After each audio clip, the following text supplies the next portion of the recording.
I am Tara Holloway, 32, and literally last weekend, my lifelong rep as the family mistake, yeah, it totally exploded. The fragile piece I'd spent 20 years carefully patching together, it blew up into 1,000 jagged pieces when my phone buzzed late Friday night.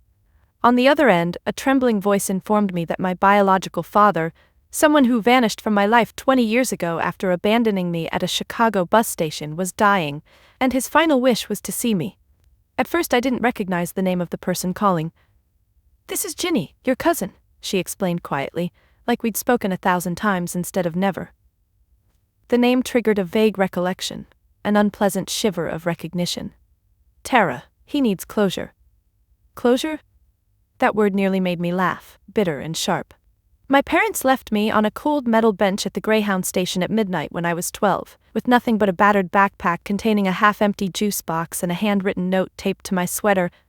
"Can't deal anymore, someone take her." I remember watching their taillights shrink until they vanished, their exit silent, absolute, and deliberate. Closure felt impossible after that. And now 2 decades later, this man who threw me away like garbage dared to demand my presence at his deathbed.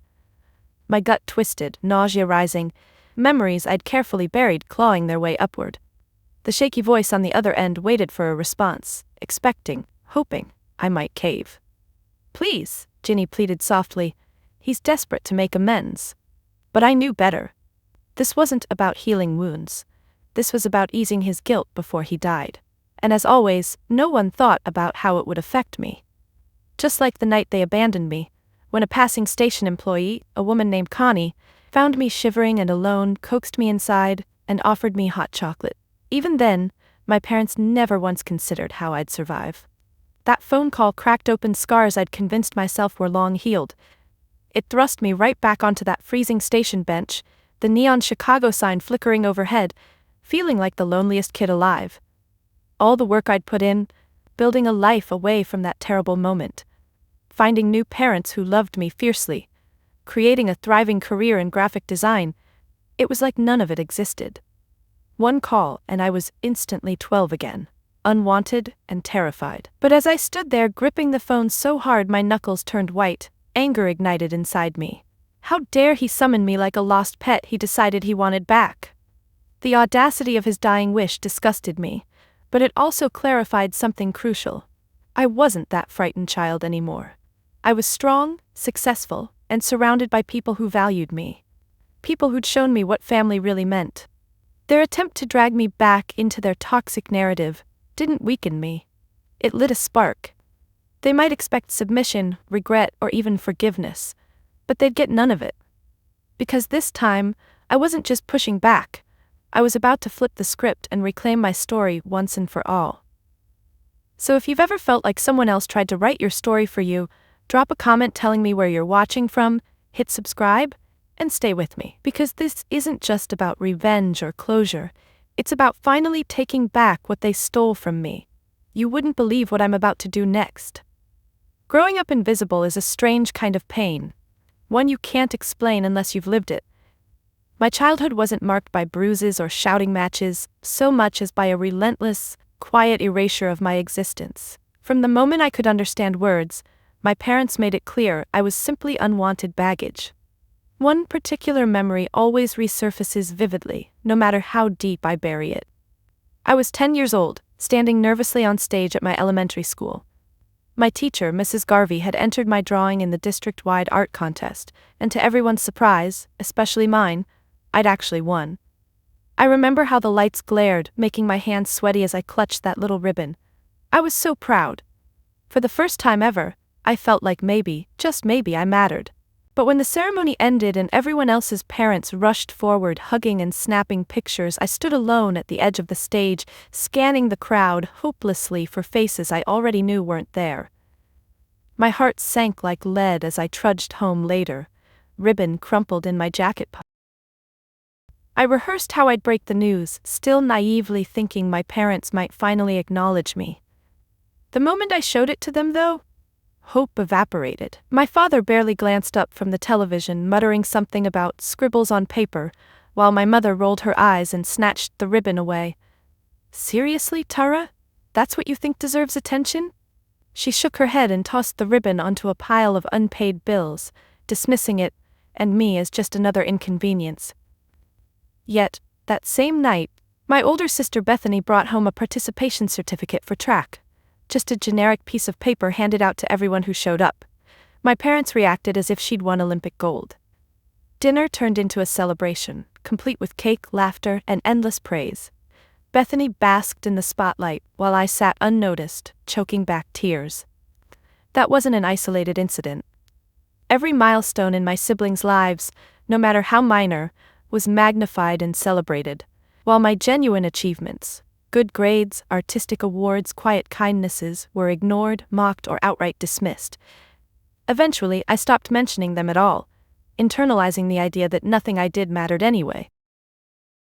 The worst betrayal, though, came the night of my abandonment, at age 12. Until then, my parents' indifference had been crushing but familiar. This was different. Deliberate cruelty executed in a single calculated act. They'd planned it carefully, driving me to Chicago, choosing a late-night bus station far from our home in rural Indiana, leaving me like unwanted luggage with nothing but that humiliating note pinned to my sweater. I'll never forget how the cold seeped into my bones as their car disappeared into the darkness, how shame burned my cheeks when strangers stared, whispering. It wasn't just abandonment, it was the final, absolute statement that my existence was worthless, that I deserved to be discarded. But here's the thing they never understood. Though their cruelty left permanent scars, it also forged my resilience. Every dismissal, every rejection, every act of neglect became fuel. Instead of breaking me, their cruelty taught me how to survive, how to adapt, how to turn invisibility into quiet strength. Now, 2 decades later, they dare summon me back thinking they still held power over my story, but they never knew the person I became after their abandonment. They didn't know me then, and they certainly don't know me now. Finding my passion wasn't a lightning bolt or some big cinematic moment. It happened quietly, almost by accident, late one night in my first foster home. I was 13, restless and unable to sleep, haunted by memories that refused to fade. Wandering into the living room, I saw my foster brother Miles illuminated by the bluish glow of the computer monitor. He was hunched over the keyboard, absorbed in something vibrant and intricate. "What's that?" I whispered, leaning in. He jumped slightly, then relaxed, smiling as he tilted the screen toward me. "Graphic design," he said simply, as if those 2 words explained everything. On screen, colors blended seamlessly into images, patterns forming and dissolving with clicks of the mouse. Something about it felt oddly comforting, the ordered chaos mesmerizing in its precision. Miles must have sensed my interest because he quickly scooted over, making space for me beside him. "Want to try?" I hesitated. My previous experiences of showing interest usually ended in ridicule. But Miles wasn't my parents. He was quiet, patient. He didn't dismiss me or tell me I was in the way. So, cautiously, I took the mouse, clicking tentatively, watching colors bloom into shapes on the screen. That night, something clicked inside me. Graphic design became more than just an escape. It turned into my safe haven, the only place I felt genuinely in control. Each click, each stroke was a tiny act of creation, a quiet rebellion against all the people who said I was worthless. In the years that followed, bouncing from one foster home to the next, graphic design became my constant. No matter how chaotic life got, I'd find an old laptop or snag time in a public library, teaching myself software and techniques from YouTube tutorials and free online courses. While my classmates obsessed over school dances and popularity, I buried myself in pixels and vectors, determined to master the skills I needed. By 17, I had created a small portfolio of work, mostly mock-ups and personal projects. The evening before my adoption was finalized by the Holloways, my soon-to-be adoptive mother, Judy, stumbled upon my designs. She'd found me hunched over the kitchen table meticulously tweaking a logo concept for a fictional cafe. "Oh, Tara," she gasped softly, eyes wide with genuine amazement. "Did you make this?" Fear prickled my skin, conditioned to expect dismissal. But Judy gently placed her hand on my shoulder, her touch steady, comforting. "This is beautiful. You have such talent, sweetheart." That simple acknowledgement, warm, genuine, affirming, nearly broke me. After years of invisibility, Judy's validation unlocked something powerful inside me. Maybe, just maybe, I was worth something after all. From that night forward, I poured everything into honing my craft. By my early 20s, I'd quietly built a freelance career from a cramped apartment. Each client victory boosted my confidence. I moved from small local gigs, designing business cards and flyers, to larger nationwide campaigns, always carefully staying under the radar, never publicly linking my success back to my painful past.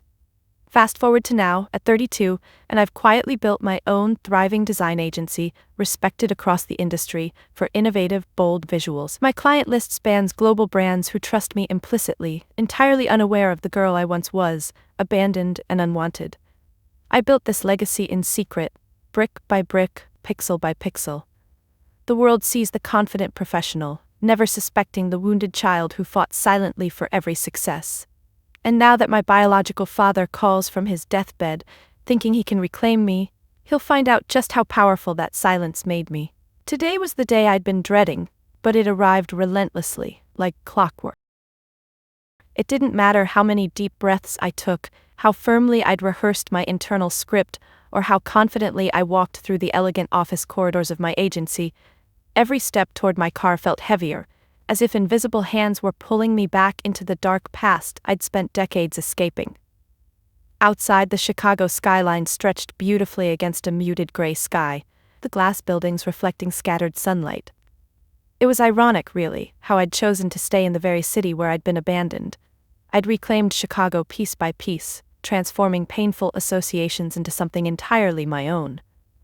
Yet today, even my reclaimed territory felt foreign and hostile, a reminder that no matter how far I'd come, my past was waiting, patient and inevitable.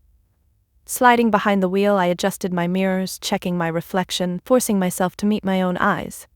They held determination, but also traces of old fear. I allowed myself a brief moment, letting out a shaky breath. "You've got this, Tara," I whispered. "They can't hurt you anymore." My phone buzzed on the seat beside me. It was Judy, my adoptive mother, checking in. Her text glowed softly on the screen. "You're stronger than they ever were, sweetheart. Remember who you are. Love you." I touched the words gently, feeling a quiet surge of courage. Judy and Peter Holloway weren't just my parents. They were my rescuers, my guides, my unconditional allies. Their love was proof I wasn't defined by the cruelty I'd endured, and their support steadied me as I prepared to face the ghosts of my past. Driving toward the hospice center, I rehearsed what I'd say to my father. Anger, sadness, and confusion fought for space inside my chest. Part of me, my youngest self, wanted answers desperately.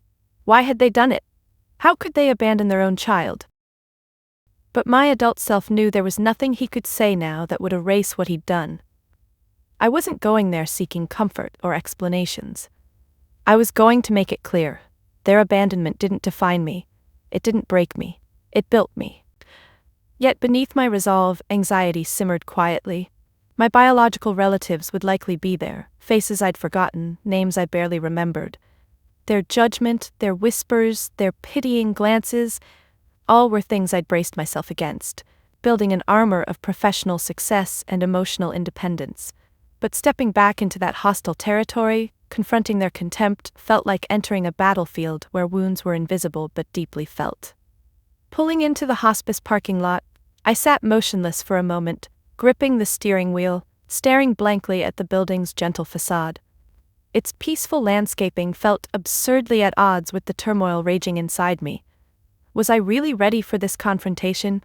Could I handle their scornful questions, their thinly veiled attempts to minimize my pain and justify their cruelty? But deep within me, the core that had survived abandonment, foster homes, and the struggle of rebuilding an identity roared with defiance. I wouldn't shrink away. Not now, after all I'd accomplished. I'd stand tall, face the painful history head-on, and ensure they understood clearly. I was no longer theirs to discard. With a deep breath, I stepped from the car and headed toward the entrance. Today wasn't about forgiveness, reconciliation, or even revenge. Today was about finally claiming my own story and defining myself on my terms. They may have left me behind once, but now, I was leaving them behind forever. The moment I stepped through the hospice doors, a familiar chill prickled my skin, the kind you feel when every instinct tells you to turn around and run. Instead, I squared my shoulders, steadied my breath, and walked slowly into the small waiting area, where a cluster of relatives sat quietly whispering. Their murmurs faded the second they saw me, replaced by an oppressive silence. My cousin Ginny stood first, hesitantly approaching, eyes cautious as if handling a wild animal. "Tara," she greeted, her voice carefully neutral, eyes scanning my appearance as though looking for some hidden flaw. I forced a polite nod. "Ginny?" Behind her, faces blurred into a mixture of curiosity and quiet judgment. Uncles, aunts, cousins whose names I'd long forgotten stared openly. It was clear they'd rehearsed what to say, how to act, but my actual presence unnerved them. I was supposed to be a shadow from the past, not a fully realized adult standing confidently before them. "Wow, you look different," Ginny finally offered, her gaze awkwardly flicking to my sleek coat, designer bag and carefully styled hair, silently assessing my success. I caught a few of the older relatives exchanging glances, expressions flickering between surprise and thinly veiled resentment. "I've done okay," I replied simply, meeting each questioning stare steadily. "Better than anyone expected, I guess." A soft cough broke the tension. My Uncle Roger, a gruff, heavy-set man, rose from his seat. "Your dad wants to see you alone, Tara," he muttered. His eyes barely met mine, as if afraid prolonged contact would expose something uncomfortable. "He's waiting." Without another word, I followed Ginny down the hallway toward my father's room, heart thundering as we moved deeper into the quiet gloom. Each step echoed, amplifying my anxiety, a pulse of dread beating steadily beneath my resolve. Ginny stopped outside a half-open door, pausing awkwardly. "He's pretty weak. Try not to upset him." The words stung, an implication that even now, my mere presence was disruptive, a problem. "I'll do my best," I replied curtly, and stepped inside without waiting for permission. My father lay propped up against thin pillows, his body frail beneath a pale blue blanket. Time had carved deep lines into his face, his eyes sunken and shadowed. Yet despite his weakness, I recognized instantly the sharpness in his gaze, the old familiar disdain that still lingered. He studied me silently, expression unreadable, before finally croaking, "So you showed up." "I wasn't sure I would," I answered calmly, standing firmly near the door, refusing to be drawn closer. His power over me had vanished, and I wanted him to see it clearly. "Figured you might," he rasped, eyes narrowing slightly. "Still stubborn, aren't you? Survival does that to you." His mouth twisted into a thin, bitter smile. "You always made things difficult, Tara, from the day you were born." My jaw tightened, fists clenched at my sides, fighting a wave of angry tears. Even now, at death's doorstep, he blamed me. The rejection wasn't new, yet hearing it spoken aloud reignited old wounds. "You abandoned me," I said clearly, voice shaking but firm. "You made that choice." He waved weakly, dismissive as ever. "We did what we had to. And here you stand, all grown up, successful apparently. Shouldn't you thank me?" Rage surged inside me, burning away every last bit of hesitation. I met his eyes directly, voice ice cold. "I survived despite you. You left me for dead. I owe you nothing." A bitter laugh escaped his lips, hollow and dry. "Still ungrateful." "No," I said firmly, stepping forward with fierce clarity, "just finally strong enough to say goodbye." I turned away, leaving him staring blankly, his power over me shattered. As I walked back down the hallway, my steps echoed with newfound purpose, each stride reaffirming the truth. I was done being their victim. I made it halfway down the hallway before Ginny intercepted me, eyes wide with anxiety. "Wait, Tara, what happened?" she whispered urgently, glancing nervously toward the waiting relatives. "You weren't in there long." "I said everything I needed to say," I replied coolly, attempting to step past her. Ginny grabbed my arm gently, her fingers tense.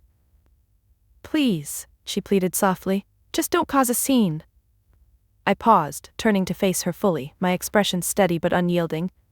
"I'm not the one causing a scene, Ginny. I was invited here to be insulted again, apparently. He hasn't changed, and neither has anyone else." She flinched at my bluntness, eyes flicking anxiously behind me. I sensed the others were gathering, drawn to the drama like moths to a flame. Uncle Roger appeared first, looming protectively, his gaze critical. "What did you say to upset your father, Tara?" he demanded gruffly, already placing blame squarely on my shoulders. I felt the familiar burn of humiliation creeping up my neck, but refused to let it reach my face. "Nothing he didn't already know," I answered sharply. "He chose to abandon me. I simply reminded him." A ripple of discomfort passed through the small crowd now assembled behind Roger, faces locked in judgmental scrutiny. Aunt Marlene stepped forward, her voice gentle yet piercing. "Tara, he's dying. Why couldn't you just give him peace?" Their expectation was clear. Even now, after everything, I was supposed to swallow my own pain to ease his. Anger coiled tightly in my chest, but I spoke calmly, my voice deliberately even. "Did anyone ever once consider my peace?" No answer came, only uncomfortable silence. Finally, Roger cleared his throat, his voice hardening with authority. "Tara, your father made a decision. He's decided you're no longer part of this family. Officially." For a moment I simply stared at him, stunned by the absurdity of it. They were disowning me again, as if their cruelty still had the power to wound me. A bitter, involuntary laugh escaped before I could suppress it. Roger's face reddened, clearly unsettled by my reaction. "It's not a joke," he snapped. "He signed a statement, a will amendment. You inherit nothing, you receive nothing, and you are no longer recognized." The sheer audacity, the cruel irony, almost stole my breath. "You think this hurts me?" I asked incredulously, meeting each gaze directly. "He disowned me when I was 12, leaving me on that bench, told me everything I ever needed to know. This," I gestured at the assembled relatives, their faces smug, uncomfortable, expectant. "Changes nothing. You can't take away something I never had." But despite my confident exterior, inside my heart twisted painfully. Even knowing their rejection meant nothing, being publicly disowned again, openly humiliated in front of relatives, sliced deep. Old wounds never fully healed, they scarred, sensitive and raw, beneath a thin layer of strength. Roger looked momentarily uncertain, shaken by my defiance. Ginny stared downward, uncomfortable, clearly wishing she'd never called me. But Aunt Marlene, ever composed, stepped forward decisively. "Perhaps it's best if you leave now, Tara." It was both a dismissal and an insult, a familiar tactic of erasure. My breathing quickened, anger rising again, but I held firm. Straightening my posture, I met Marlene's gaze directly. "Gladly," I said with cold dignity. "I should have left you all behind a long time ago." Without another word, I turned sharply toward the exit, forcing myself to walk steadily, chin lifted proudly, refusing to let them see the tremble in my hands. Their whispers trailed behind me, hushed speculation, judgment, but their words couldn't reach me now. They thought this moment would break me. They thought public rejection could shatter my resolve. But they underestimated who I'd become. Today wasn't my humiliation. It was theirs. The moment I stepped outside, reality crashed against me in a cold wave, the heavy hospice doors clicking shut behind me with jarring finality. My hands shook as I reached for my car keys, my throat tightening painfully. I'd done it. I'd confronted them, stood tall against their cruelty, but the emotional cost left me raw, vulnerable in a way I hadn't anticipated. Sliding into the driver's seat, I slammed the door shut, gripping the steering wheel tightly, taking ragged breaths to steady myself. The quiet of the car wrapped around me protectively, but it wasn't enough to stop tears from spilling down my cheeks. I wasn't mourning the loss of family. I was mourning the family I'd never truly had, the child who'd waited endlessly for acceptance that never came. Then, through the blur of my tears, my phone buzzed sharply on the passenger seat. I wiped my eyes hurriedly, squinting at the caller ID. It was Jess, my adoptive sister, her name glowing on the screen like a lifeline. I answered quickly, hoping my voice didn't betray my turmoil. "Hey, Jess! Oh my God, Tara!" Her excited voice filled the car, electric with emotion. "You're not going to believe this. We did it! The contract! It's ours! Your design agency just landed the deal with Polaris International." For a second I froze, disbelief washing over me. Polaris International was the dream, a global conglomerate with influence and reach I'd only imagined partnering with. My agency had been working tirelessly toward this deal for months, pouring endless nights into pitches, mock-ups, and revisions. But in the chaos of today, I'd almost forgotten the crucial call was scheduled for now. "Tara, did you hear me?" Jess continued breathlessly, practically yelling into the phone. "You did it! The biggest deal of your career. Our lives just changed." Her joy finally broke through my shock, lighting something inside me like wildfire. "Jess, are you serious?" I gasped. "They confirmed?" "Signed and sealed." Jess laughed, the sound beautiful, healing. "They're thrilled. Said your vision was exactly what they've been searching for. Polaris wants your team immediately. Tara, this is your moment. A sudden, powerful emotion filled my chest, nearly overwhelming. Here I sat, outside a hospice, cast out yet again by a family who saw me as worthless. And at that very same moment, the world had just validated my talent, my value, my existence.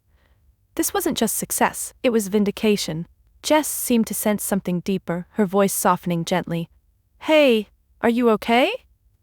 I am, I whispered, voice catching, tears returning for an entirely different reason. I'm better than okay, Jess, thank you. Oh, stop it, she laughed warmly. You did this. You earned every bit of it. We're so proud of you, Tara.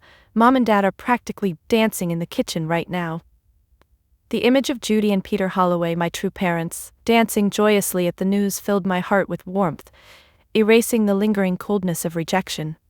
They were the family who truly deserved my tears, tears of gratitude, tears of love. Tell them I'll be there soon, I said, my voice steadying. I can't wait to celebrate. Hanging up, I leaned back in my seat, taking a slow, deep breath. My biological family had intended today to break me, their rejection a final act of cruelty. But instead, their bitterness was swept away, obliterated by a triumph larger than anything they could have imagined. The girl they'd abandoned was now a woman they could never touch. Their rejection hadn't destroyed me, it had pushed me toward this moment, this victory. Starting the engine, I pulled away from the hospice, leaving the ghosts behind. I'd walked in humiliated, disowned, rejected. But I drove away, powerful, free, validated. Today their cruelty had finally failed. Today, I'd truly won. Less than 20 minutes after the news broke, my phone lit up again. This time with messages from numbers I barely recognized, flooding in rapid succession. Relatives who'd just disowned me were suddenly desperate to reconnect, scrambling shamelessly in response to the Polaris announcement. Their hypocrisy was almost laughably predictable, yet beneath the humor, a simmering anger stirred within me. The first message was from Ginny, sugary sweet yet cloyingly transparent. Tara, congrats! We're all so proud of you. We knew you'd do amazing things. Maybe we can all talk again soon? I shook my head bitterly, gripping the steering wheel tighter. Proud? They'd never been proud. They hadn't known or cared what became of me after abandoning me. Yet now they tried to pretend my success somehow belonged to them, as if their rejection had secretly paved my path to triumph. The messages continued, each more brazen than the last. Roger, Tara, we misunderstood earlier. Your father was emotional. Please reconsider leaving things unresolved. Family is everything. Aunt Marlene. Tara dear, I always knew you'd succeed. Perhaps we can sit down soon to clear up misunderstandings. Your father truly regrets his harshness. My father regretted nothing, he'd proven that clearly enough. And these so-called misunderstandings? They weren't misunderstandings at all. They were deliberate choices made over and over again to dismiss, neglect, abandon, and humiliate. By the time I reached home, my phone buzzed again. This time, an actual call. Recognizing Ginny's number, I hesitated before finally picking up, curiosity getting the better of me. Tara! Her voice gushed artificially. I'm so glad you answered. Listen, everyone's so excited about your big news. I cut her off sharply, voice ice cold. Ginny, stop. We both know that's not true. Silence hung for a moment before she regrouped hastily. Look, maybe we handled things badly today, but you have to understand, everyone was emotional, especially your dad. He regrets what happened. We all do. Really? My tone hardened. Funny how those regrets only appeared after you found out I'm successful. Tara? No, I interrupted firmly. You all made your choice, clearly and repeatedly. You don't get to come back now and pretend it was a misunderstanding. It was abandonment, plain and simple. Ginny sighed heavily, her voice shifting from apologetic to defensive. Come on, Tara, can't you let it go? Everyone's willing to move past this. I laughed, bitterly amused. Move past it? You think this is something minor, something easily forgiven and forgotten? You literally erased me from your lives. You humiliated me, then disowned me, twice. The only reason you're suddenly sorry is because you see something to gain. Another long pause stretched, tension crackling over the line. Finally, Ginny exhaled sharply, her patience evaporating. Fine, Tara, hold on to your grudges, but don't blame us when you end up alone. Alone? I repeated, incredulous. I already was alone, because of you. I rebuilt my life from nothing. I found people who actually care. I found a real family, and you have no right to any of it. Ending the call abruptly, I tossed the phone aside, breathing deeply as silence settled heavily around me. My chest felt tight, adrenaline buzzing painfully beneath my skin, but beneath that tension lay a profound sense of release. I'd confronted them clearly, decisively, finally.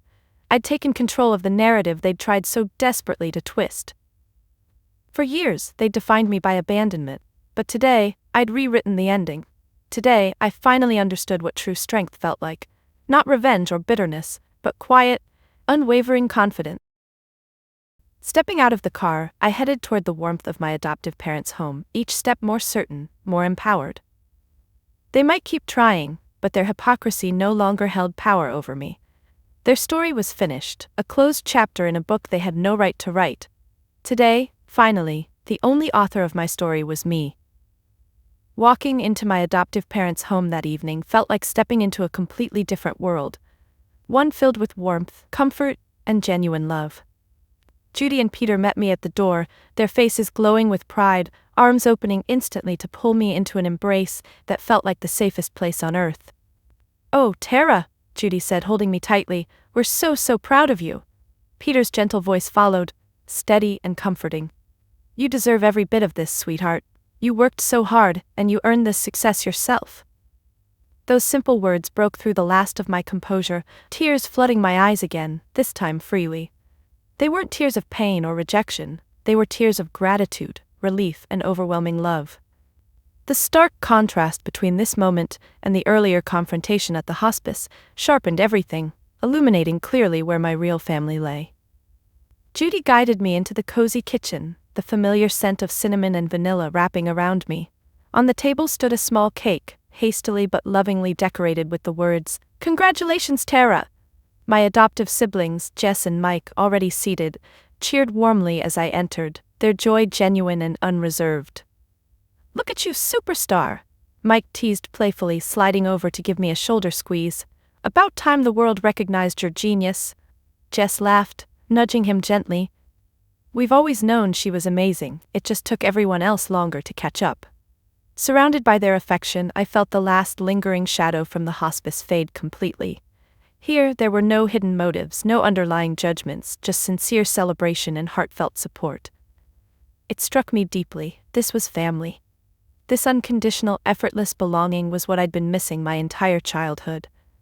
And yet, somehow, in the midst of rejection and chaos, I'd found it anyway. We gathered around the table, Peter quietly pouring champagne into glasses. He lifted his glass, eyes shining warmly. "To Tara, our daughter, who overcame every obstacle life threw at her and emerged stronger, brighter, and unstoppable. We're so lucky to call you ours." Judy's eyes sparkled with happy tears. "Always ours," she echoed softly, clinking her glass gently against mine. Their sincerity overwhelmed me, filling my heart with a warmth so intense I thought it might burst. "Thank you," I whispered shakily, looking around at each beloved face. "I wouldn't be here without all of you. You gave me a chance when no one else did. You believed in me when I didn't even know how to believe in myself." Jess reached out and squeezed my hand affectionately. "We believed because we knew how special you were from day one."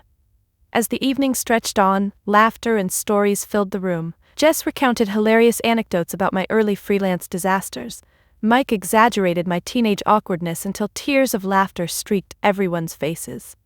Each memory, each story, woven seamlessly into the fabric of this family, one created by choice, forged by mutual love and respect. Sitting there, basking in their genuine affection, I finally understood fully the meaning of belonging.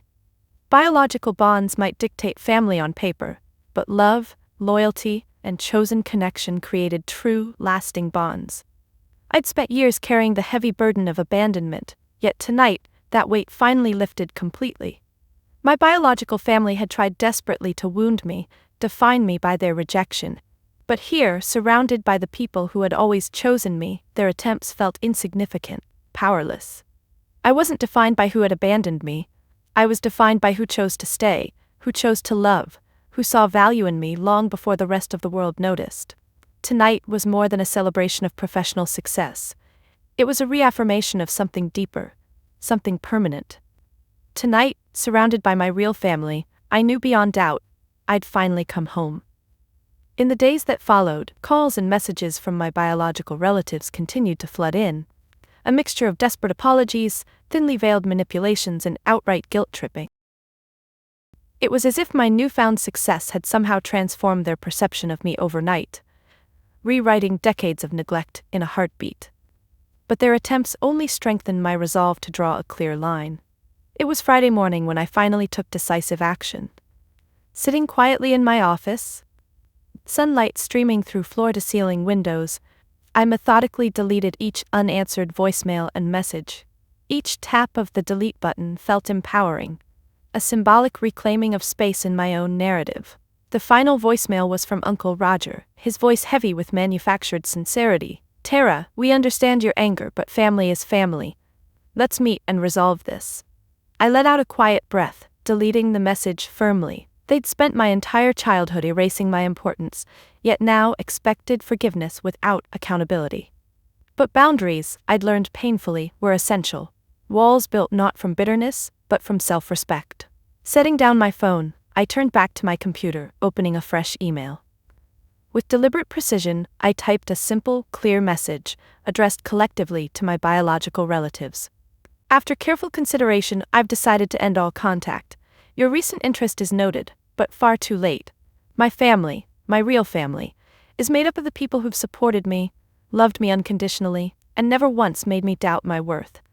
Please respect this boundary. My life is now closed to you."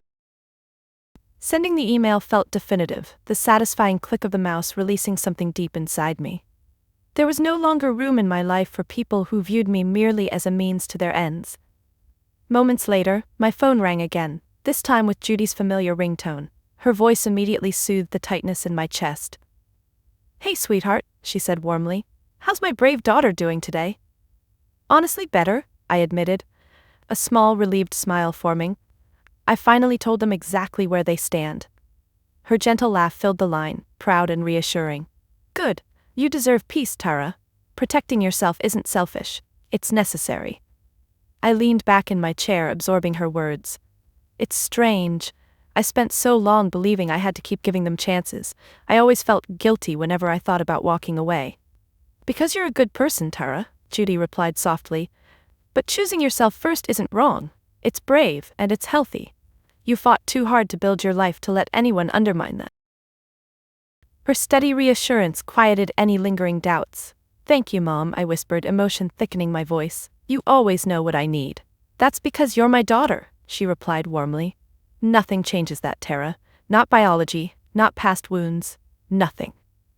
We ended the call, and I sat quietly, Judy's words echoing in my heart. It was astonishing how different family could feel when built on genuine love rather than obligation. Boundaries weren't walls of isolation, they were fortresses of empowerment, clear statements of what I deserved. As the afternoon sunlight warmed the office around me, I breathed deeply, embracing the clarity that now defined my life. No longer would I allow guilt or manipulation to dictate my actions. From now on, interactions would occur only on terms I defined, within boundaries I chose, guarded fiercely by self-respect and emotional strength. For too many years I'd let the scars of abandonment shape my responses, my choices driven by a hidden need for validation from those who would never grant it. But now, that cycle was broken permanently. The narrative belonged entirely to me, shaped by my rules, my boundaries, my voice.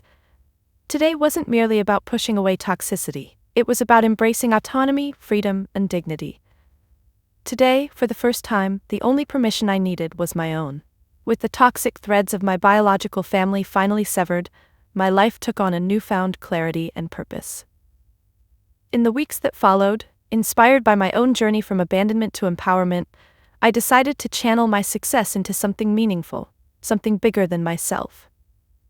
On a bright spring afternoon, surrounded by Jess, Mike, and my parents, I stood at a podium before a gathered crowd at Chicago's Vibrant Art Institute. The audience was a diverse tapestry of hopeful young faces, talented students, eager to hear my announcement.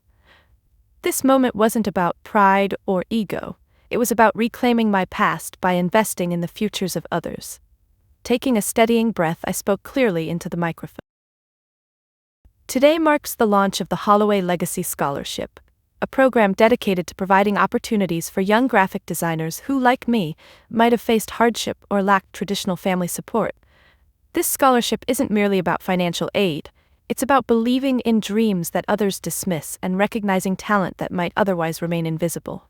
As the applause gently rose, my gaze met Judy's tear-filled eyes, Peter's steady pride, Jess's glowing excitement. Their support had guided me here, helping transform old pain into new possibility. Afterward, as the attendees mingled, a shy young woman named Avery approached hesitantly, portfolio clutched nervously in her hands. Her eyes were wary but hopeful, the same wary hope I'd carried at her age. "Tara?" she asked softly, voice trembling. "I just wanted to say thank you. Your story, it means a lot to people like me." My heart tightened gently, recognizing myself in her vulnerability. "Your story matters too," I assured her warmly. "Never doubt your worth, Avery. Your dreams deserve to be seen." Her expression brightened, uncertainty melting into a hopeful smile. Watching her walk away, confidence newly kindled, I felt a sense of closure unlike anything before. This was the legacy I wanted, one of empowerment, empathy, and genuine impact. My biological parents had discarded me, defined me by abandonment. But now, through this scholarship, the Holloway name stood proudly for something entirely different: resilience, compassion, and possibility. As guests departed, Jess slipped her arm around my shoulders, her voice quiet but playful. "Look at you, changing lives," I laughed softly, leaning into her warmth. "I guess I finally figured out what to do with all that baggage." "You didn't just figure it out," she corrected gently. "You reclaimed it, you took your pain and turned it into something beautiful. Not everyone can do that." Later, sitting alone on the steps outside, I reflected deeply on Jess's words. My biological family had desperately tried to rewrite my narrative, reducing me to victimhood, bitterness, isolation. But today I had reclaimed the Holloway name completely, redefining it on my terms. They had intended their abandonment to erase me, but instead I'd risen from it, stronger, wiser, determined to ensure no one else felt invisible. A quiet sense of fulfillment settled within me, rich and complete. The scholarship was only the beginning. A clear message to the world that true legacy wasn't defined by birthright or biology, but by actions, compassion, and integrity. In creating opportunities for others, I'd reclaimed not only my name, but my identity, my purpose, my power. In the gentle warmth of the setting sun, I knew with quiet certainty, the abandoned child had become the woman who refused to abandon anyone else. The Holloway Legacy Scholarship was more than a program. It was proof that even the deepest wounds could become sources of healing and strength. Today wasn't just about giving back. It was about finally taking control of the story, creating a new ending, a legacy worthy of pride. The scholarship announcement had left me buzzing with quiet satisfaction. But that evening, alone in my apartment, a deeper reflection settled over me. Sitting on my balcony, overlooking the city lights shimmering across Chicago's skyline, I felt an unexpected stillness, a profound peace born from self-validation.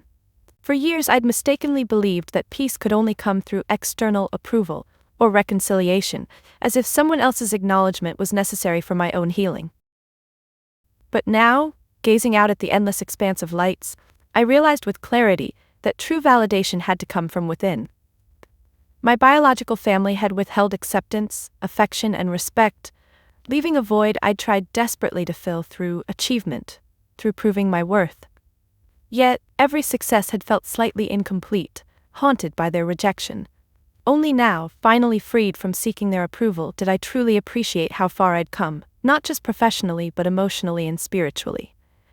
My phone chimed gently, drawing my attention. It was a message from Judy, brief but filled with warmth. "So proud of you.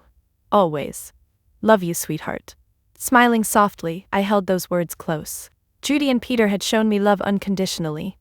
Yet even their unwavering support couldn't fully erase the scars of abandonment, because that final step, self-acceptance, had always belonged to me alone. Leaning back in my chair, breathing deeply, I thought about the little girl abandoned on a bus station bench, afraid, cold, believing she was worthless. I wished desperately I could tell her then what I knew now, that her worth was never tied to those who walked away, that rejection didn't define her value, that her life would become beautiful precisely because of her resilience.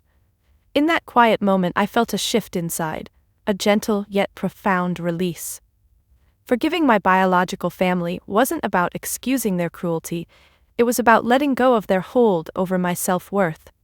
They had no power over me, no right to the story I'd carefully constructed. Standing slowly, I stepped inside and caught a glimpse of my reflection in the mirror by the door. The woman looking back at me was strong, confident, proud, not despite her wounds, but because she'd chosen to rise above them. Her story was no longer defined by abandonment or bitterness. Her story was one of triumph, healing, and quiet strength. My phone vibrated again, this time a gentle reminder I'd set weeks ago. The words glowing softly on the screen read simply, "Remember, you are enough." I smiled, whispering aloud, "I know." Tonight, beneath the gentle glow of the city lights, peace enveloped me fully, warmly, securely. No more chasing approval, no more needing validation from anyone else. I was finally enough, exactly as I was. My biological family's cruelty had once shattered me, but those broken pieces had become the foundation of my greatest strength. I'd rebuilt myself with determination, love, resilience. Now my true family, those who had chosen me, and whom I had chosen in return, formed the heart of my life, solid and unshakable. Tomorrow I'd continue building my legacy, supporting others who needed someone to believe in them.